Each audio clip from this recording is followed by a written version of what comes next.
glad you could join us for another episode of The Catholic View for Women, where we give you news and views from a truly Catholic perspective.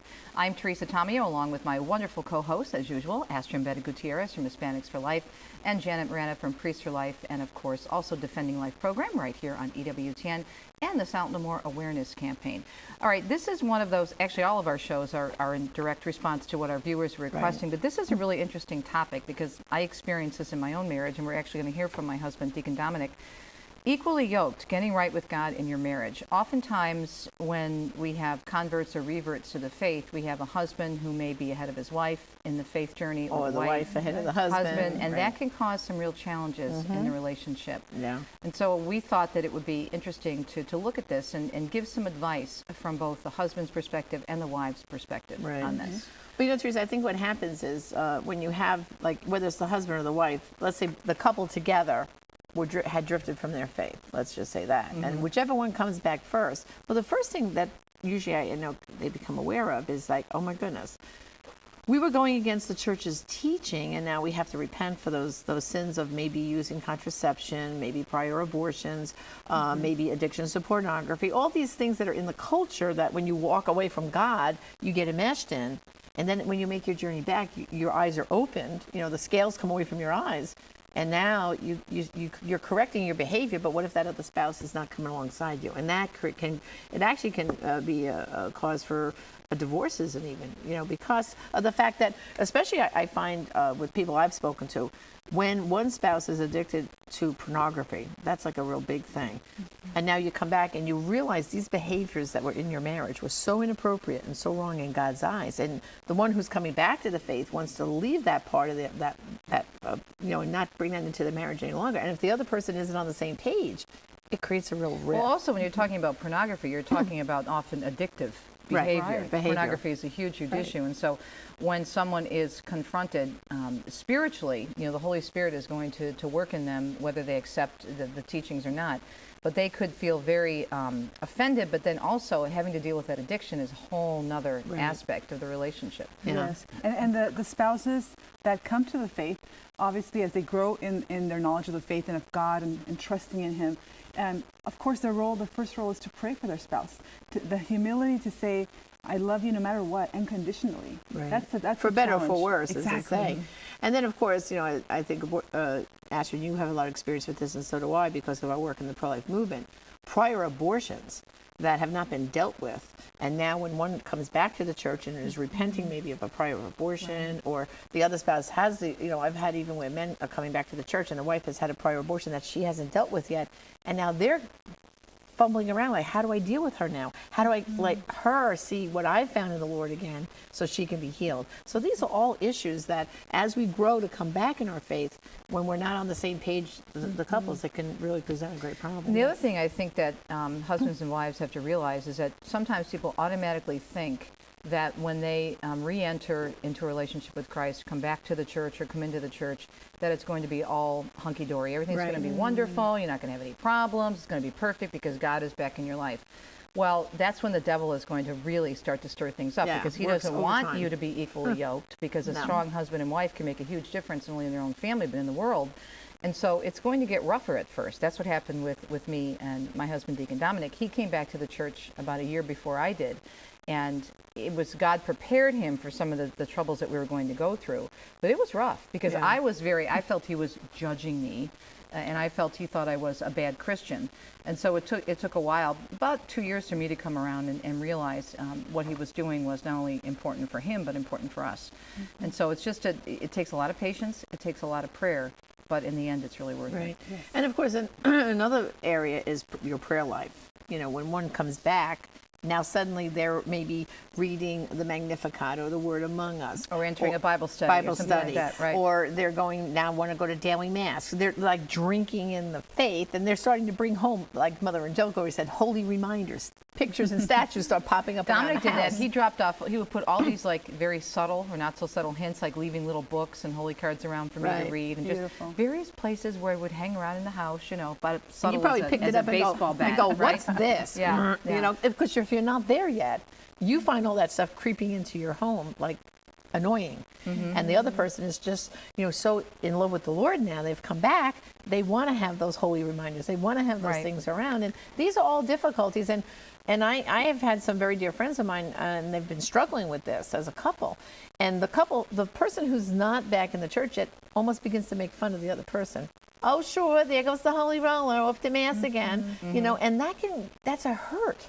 It's a deep wound. And now the person who's going back to church, of course, you're praying to the Lord, please help me with my spouse.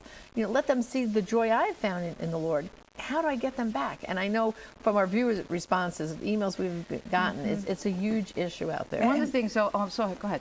We have a wonderful saint that we can look up to, Saint Monica, who had not only her husband, but her mother-in-law, who they caused a lot of problems for her, a lot of suffering. But her example of just the perseverance in the faith and trusting first and foremost in God, I think that's a powerful intercessor that we can look to. Yeah. And I think also a healthy balance is don't expect your spouse to come around as quickly as you would like him or her to do. And I remember talking to a friend of mine who came back in a powerful way to the church and is so on fire for the Lord and really doing great work in a number of different ministries. And his wife isn't quite there yet. And he would say to me and my husband, I don't understand it. She gets so mad. And I said, well, what do you mean? He says, well, we'll be out to dinner with friends, and I get up because I'm going to go to Mass or I'm going to go do this at the parish. And I said, in the middle of your dinner? He says, yeah. And I said, well, you have to have respect for where your wife is coming from and to bring them along slowly. How are they going to feel if you've planned this dinner with friends? I'm not saying that that's more important than being with the Lord, but really understanding that you have a responsibility to your wife to spend time with her, and that she's seeing, as you said, this going off and maybe feeling rejected because you're going off to be with God and leaving her alone. Yeah. Bring them along gradually and talk to them, but pray for them most of all. We do have a clip that we want to play from Trent Horn that you interviewed. Yeah, exactly. I was with Astrid, and we were down in Southern California, and Trent Horn, who works apologist with Catholic Answers, came up, and we were talking about this. We said to him, Trent, we have a big problem with this issue among our viewers. We get emails a lot. So we asked his take on that. So let's see what Trent had to say. I think there's a crisis in our church when it comes to men being engaged in their Catholic faith. I know some people have talked about that we need a new evangelization for men to make them fired up and active in their faith.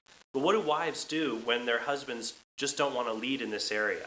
Well, I think a common temptation is to berate or to say to a husband, why aren't you doing this? Why are you hurting us? Why are you causing me so much grief? And when husbands hear this, sometimes they just shut down when they're faced with this criticism.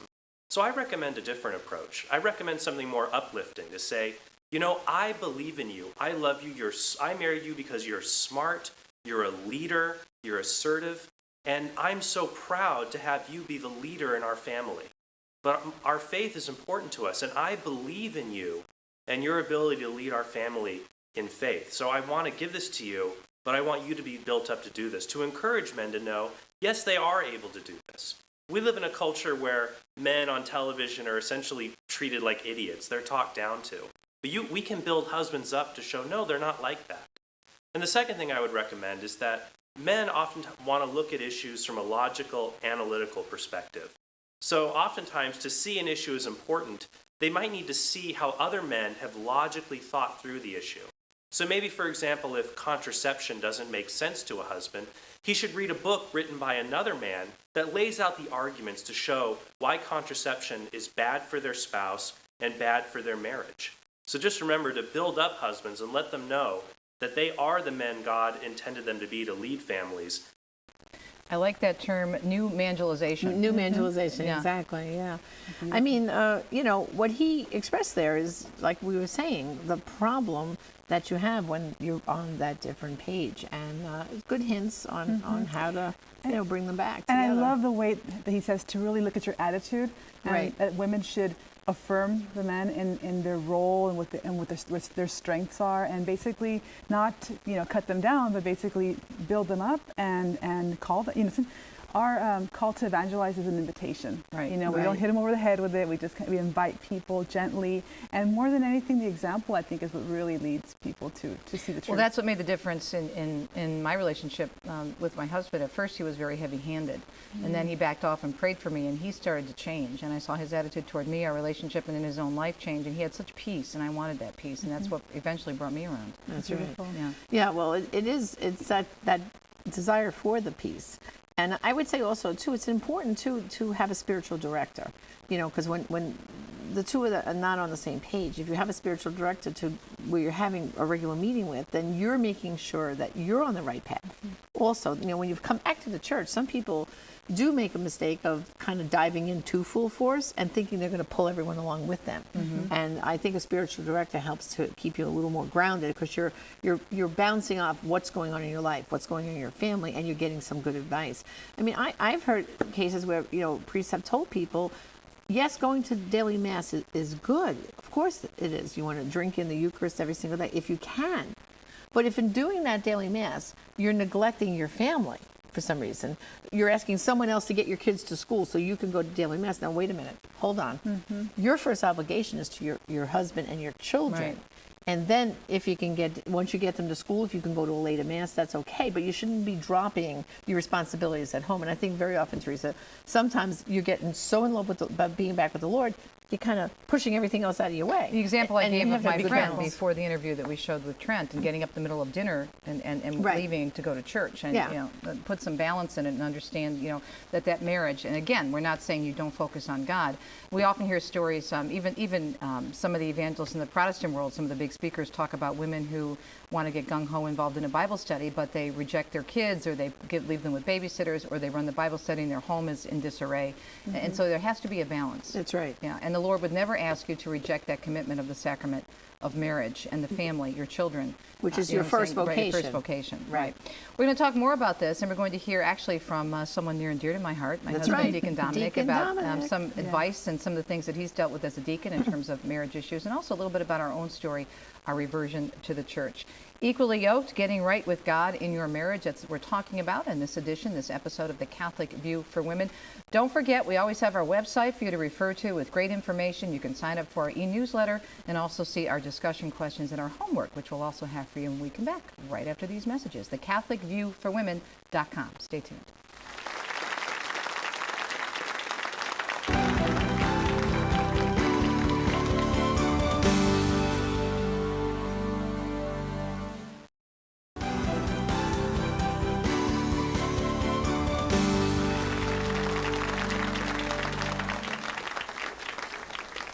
Welcome back to The Catholic View for Women. On this episode, we're talking about equally yoked, getting right with God in your marriage. And before the break, we heard from Catholic Answers apologist Trent Horn on some advice for wives who have come back to the faith or come into the church and are really on fire for the Lord, and some advice on how to approach your husband in terms of getting him excited about the faith as well. So now we're going to go in the opposite direction and talk about a husband who comes back to the faith before his wife does. And we'll get to that in a second, but I really want you two to share these powerful quotes from Pope Francis, who in the last year has done so much great catechesis, leading up to, of course, this fall's World Meeting of Families, which we're talking so much about as well in Philadelphia and then the Synod. But just beautiful statements about the sacrament of marriage and what it means. Right. Well, the first quote from Pope Francis is this: "Those who celebrate the sacrament say, I promise to be true to you, in joy and in sadness, in sickness and in health. I will love you and honor you all the days of my life." At that moment, the couple does not know what will happen, nor what the joys and pains await them. They are setting out, like Abraham, on a journey. And that is what marriage is, setting out and walking together, hand in hand, putting yourselves in the Lord's powerful hands, hand in hand always and for the rest of your lives. And do not pay attention to this makeshift culture which can shatter our lives. Wow. And then he has this other wonderful quote, which says, "But today, Father, it is difficult. Of course it is difficult. That is why we need the grace that comes from the sacrament. The sacraments are not decorations in life. What a beautiful marriage. What a beautiful ceremony. What a beautiful banquet. But that is not the sacrament of marriage. That is a decoration. Grace is not given to decorate life, but rather to make us strong in life, giving us courage to go forwards, and without isolating oneself, but always staying together. Christians celebrate the sacrament of marriage because they know they need it. They need it to stay together and to carry out their mission as parents, in joy and in sadness, in sickness and in health. This is what the spouses say to one another during the celebration of the sacrament, and in their marriage they pray with one another and with the community. Why? Because it is so helpful to do so? No, they do so because they need to, for the long journey they are making together. It is the long journey, not for a brief spell, but for an entire life. Wow. And, this reminds me, Father Frank Pavone, who's our spiritual advisor for these series, he was also my parish priest. And I would get a chance, different friends of mine getting married, and see how he would give that homily at the wedding. The first thing he used to do is tell the videographer, please keep that camera on. Because so very often they shut the camera, I think the guys taping the weddings. But then he used to take the couple and say to them things like, well, this is a happy day, isn't it? And, well, let's think, what is it going to look like 25 years from now, 40 years from now? You don't know what things are going to lie ahead. And he would focus on the distant future for them and help them realize that the promises you're about to make for God, you're going to have to struggle and fulfill those promises all the rest of your life. So on your 10th anniversary, on your 20th, 30, 40, and maybe even 50. And everyone sits there and goes, wow. That's powerful. It's Yeah. powerful. You don't think of that. Well, and similar to what Pope Francis says here in the quote that you read, Astrid, the emphasis so much in our world today is on what? Is on the dress, is on Right. the reception, is Oh, on yeah. the food, and then they forget about flowers, the this actual and that, sacrament, yeah. if it even is a sacramental wedding, right? And the preparation Right, for the it. preparation. It's the decorations, the stressing Right. about the details, but Yeah. then what about preparing your soul and that understanding about That's right. what it really is about? Well, it all has to do with, too, the pre-Caner preparation. As we know, it's anemic at best. Most couples just go for a weekend or a Saturday, all-day classes. For a We had two lifetime. meetings, For we a had lifetime. 2 meetings with the priest and 2 meetings with the couple and some multiple choice tests, and then off we go down the aisle For a and into permanent life together. sacrament, that's Exactly. for a And you're lifetime. raising up the future of the whole church. Right. As a family, So, and I think that's what the church's emphasis. We just had the World Meeting of Families, of course, in Philadelphia, and then the sit-in now in October. So the church itself is re-examining, how it looks at the family and how important the family is for the continuing of the Of church. society. Society. I mean, it's- we're not going to have any more priests if we don't first have the family, because they have to give birth to the children and have the desire to want to give us people who want to be dedicated to religious life or Oh, priesthood. amen. You had the chance to interview my husband. Yes. Yep. Yep. It was fun. It's kind of like, I know your story, Teresa, but hearing Dominic tell it was totally different. And I just really enjoyed his perspective. So let's see what Dominic said about what a tough customer you really were. Came back to the church before Teresa, and I was so on fire with my faith that I wanted to share it with her, and it came off overzealous, too much, and it really started to push her away. So what I realized is I had to do is back off. And I think there was probably, as I look back on it, 3 things that I would suggest. First of all, prayer. You pray for your spouse, that they be open to having the Lord speak to them and they could join you on the journey.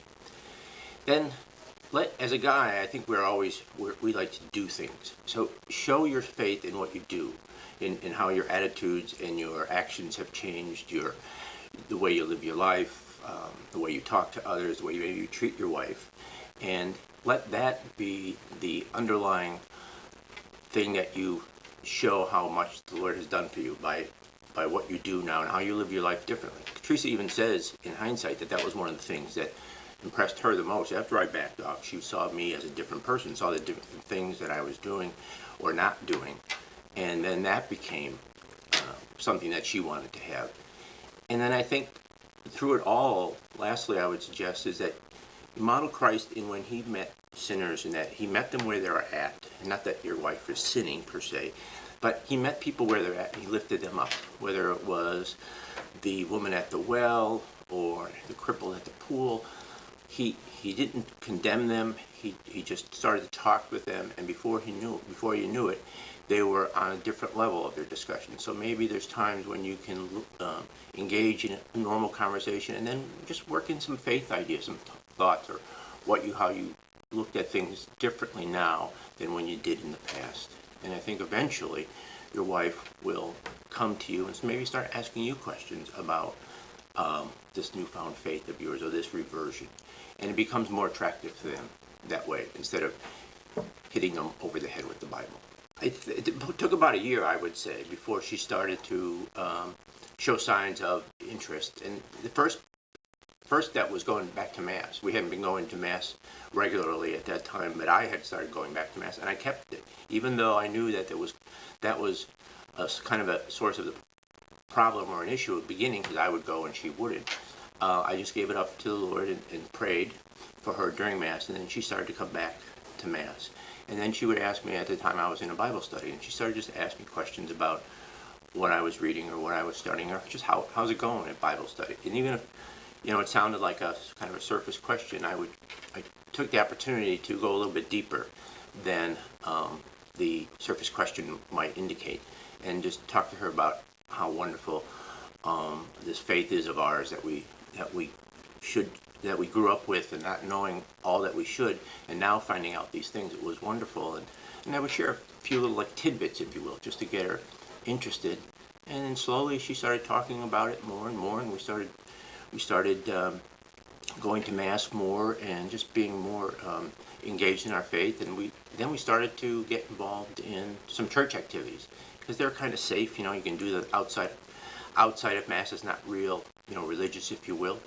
But we joined a couple of groups, and that we started to have more friends who were involved in their faith, and then it just kind of morphed into slowly, before you knew it, it was a relationship that we don't know. You look back on it, you don't know exactly when it changed, but you can tell that it's changed. One of the things that we did from the very beginning, and I don't know when it really started, but every morning without fail, we do the daily readings together. And we have done, that was one of the first things that we started to do as a couple outside of just going to Mass. And we did the daily readings, and we have a devotional where we'll read a reflection on the daily readings, and then talk about them. But we try to do this, as I said, every single morning. It starts our day off right, and it's amazing how those readings will apply to something that is going on in your life at that time. It really helps us, and it's really, especially initially, sort of a non-threatening way, because you read the scriptures and then you read the reflection, and you can stop right there if you'd like, as you first got into it. That's what we did. But now we talk more about the readings, or what that reading meant to us, or how that's helping us in a certain situation going on in our lives at the time. Other things you can do is join a couple's Bible study. We joined a Bible study, and we thought we worked together on the Bible study with couples, and that made a lot of great friends. And then surround yourself with good Catholic, holy people, friends, families who share the same values. And sometimes that means it's not going to be your family. I think now of the friends that we have, even when we just get together for a dinner or other kind of event, we really just enjoy each other's company, because we know we're on the same page, and we don't always talk about faith issues, but we have a good, wholesome time with these good friends of ours. God is so good. He is. I'm Right. listening to Deacon Dom, and I'm trying to picture you not into the faith. You're so passionate about the Lord. I can't imagine those Well, days. be careful what you pray for. That's what I tell Amen. people, because look That's at right. us now. My Look at husband, who that. would have thought? We were both falling away. My husband is a deacon, and now I'm been on Catholic radio and TV for years. So And notice what Dominic said, which I know is true in my case too. Your friends shift a little. Not that you lose all your friends, you keep some, but then the Lord opens doors to Right. new friendships. Yeah. Because, like you said, the Bible study and different things you get involved in with the church, you get a whole new circle of friends that whole come new into your circle of lives. friends. So don't be and afraid they that- help yeah, strengthen exactly. the road you're on. Yeah. So don't be afraid. The Lord's God always going to be provides. with yeah. you. Well, Well, this went by super fast. I know, but I super think fast. ding ding, teacher time, homework. Okay, homework. Let's do it. So first, remind everyone, Kitchen Madonna, have her in your home. That's a little holy reminder, like Dominic said. She, the one you got me, is on my kitchen. You see it when you I come know, to my when I house. come, It's she's my in her kitchen Yep. and so forth. But we have some other things. First, Teresa, you and Dominic have a book that just came out. which is Intimate Graces. It's published by Ave Maria Press, and And also Dominic is now an available author, at the right? Religious Catalog. And finally, too, go to our website, thecatholicviewforwomen.com, see the discussion questions, sign up for our e-letter, and also, too, like us on Facebook. We want to get out there on Facebook as much as possible. And of course, we want our viewers to always send us an email. After you've seen the show, tell us if you have ideas for future shows, and we really like to get their feedback. One of the questions we have, and discussion questions on the website, is have you ever considered a marriage enrichment program? And that was something that really helped us. We went through a marriage encounter weekend, which made a huge difference. And there are all kinds of programs, including a wonderful program from Julie and Greg Alexander, who have been on EWTN for many years. They have a marriage program as well, and that resource will be on our website. So remember, never lose heart. God loves you. There is a path. Be patient. Pray for your spouse. And most of all, just remember all things Christ. We'll see you next time in the next edition of The Catholic View for Women.